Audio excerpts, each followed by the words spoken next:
Take our lead, let's help you make your mark. Our goal is your satisfaction. Let us show you the way. Whoever is technically a subject word, like he or I, but whom would be the object, like him or me. Therefore, after the word to you would need to use the object word. Remember, you would never write, to he. To whom it may concern is the correct statement.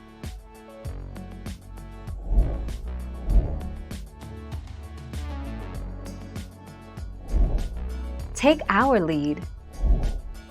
To whom it may concern, alternatives. Dear, first name, or, dear, Mr., Mrs. per megasecond. Doctor, professor. Last name.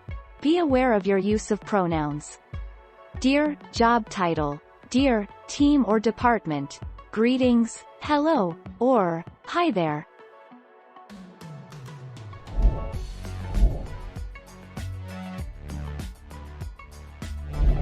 Let's help you make your mark. Very formal, for official business letters, to whom it may concern. Use only when you do not know to whom you must address the letter, for example, when writing to an institution. Dear Sir, Madam. Use when writing to a position without having a named contact.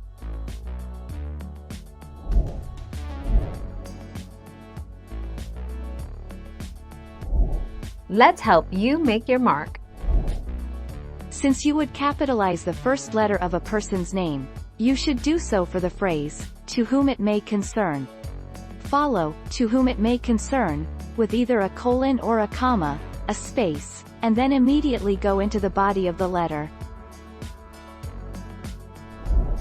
Thank you for watching. Please subscribe and hit the bell notification.